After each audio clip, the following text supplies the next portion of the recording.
All right, guys, so here's the situation. My refrigerator finally went out. And I've done some research. And this is what they call a absorber style fridge. And pretty common. It allows you to do propane or just 110.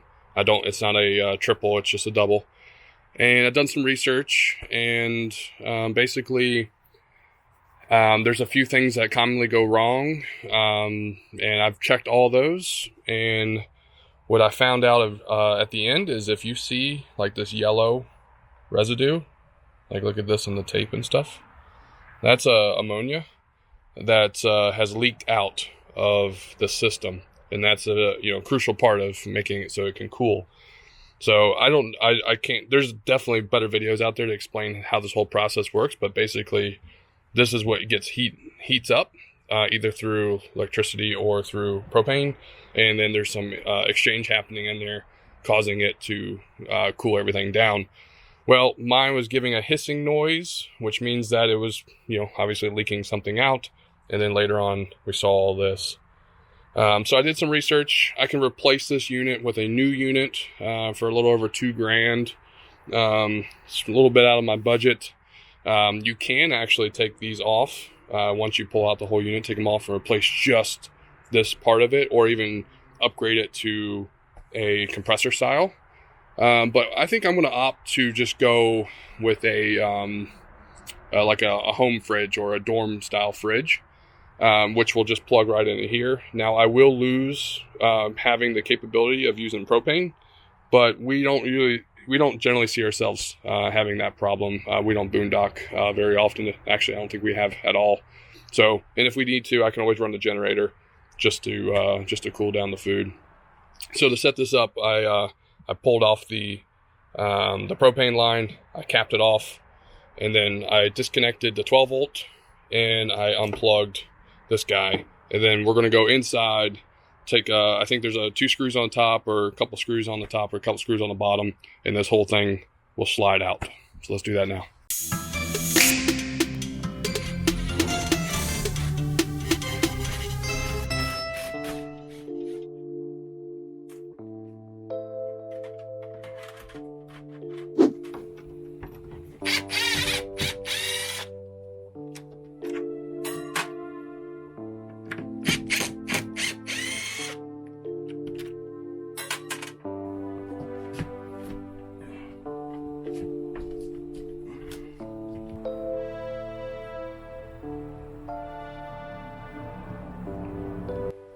Alright, so it turns out there's a screw here and a screw tucked in there. Mine was covered with some junk, so I didn't see it. But let's give it a shot now.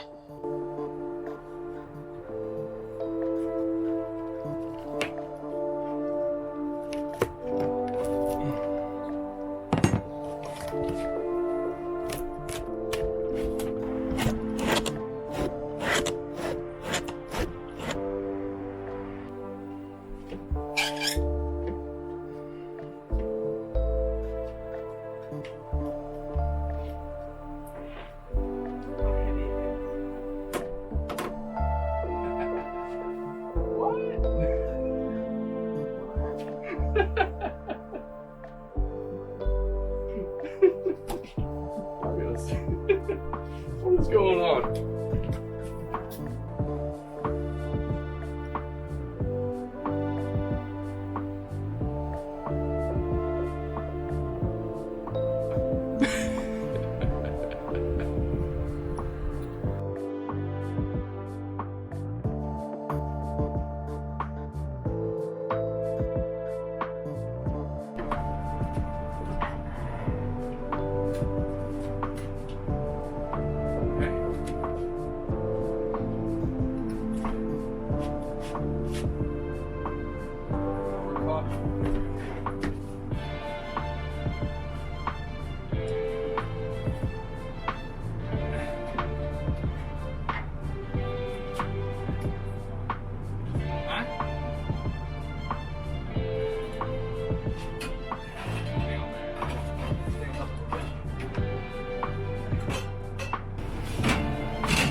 Well, unfortunately in the end, I took the more destructive route. Looks like you probably could have got away with it by taking the doors off, which is what we ended up doing. This back area for me, I couldn't get it to come loose like I thought it was, because you're supposed to be able to disconnect, you know, the icebox portion, but I just don't know enough about it. And just out of sheer frustration, just said, let's, you know, let's just do it. Let's get it done. So I took all the doors, all the hinges off. And then the other thing we had to do was take off that handle right there. And it came out. So, dang, why does it always feel like I start a project and it starts pouring down rain? Dang. Good news is we got the new fridge in. Well, inside. Alright, so this measures 59 from top to bottom by 23.5 side to side. And the opening that's left over is right at 60 tall and 24 wide. So, and I think it's, you want to go about 24 deep. Actually, looks like you got about 25, 26 deep if you have to push it a little bit. So we're gonna try to slide it right in there. It should fit almost perfect. Just need to maybe trim it out when it's done. So let's try it.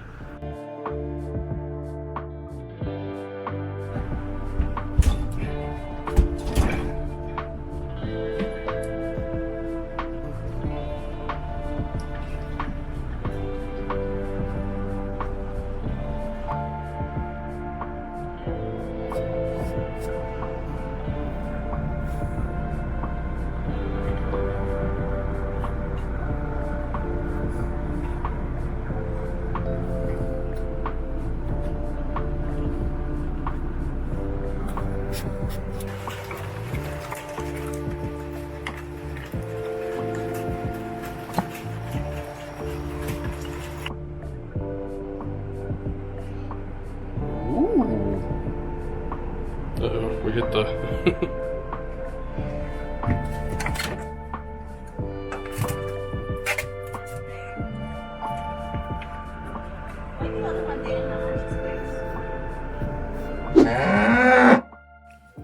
Well, there you have it, folks. A few days later, I made myself some trim just out of some red oak I had laying around. I'm sure you can find some trim like this at the store, but you know, with prices the way they are, I wanted to just reuse what I already had.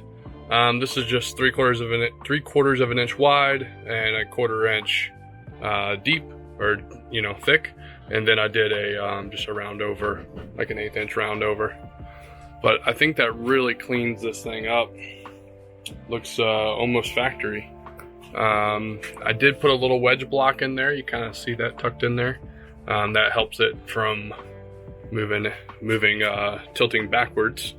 And then on the very bottom, I'll show you inside here. I don't know if I can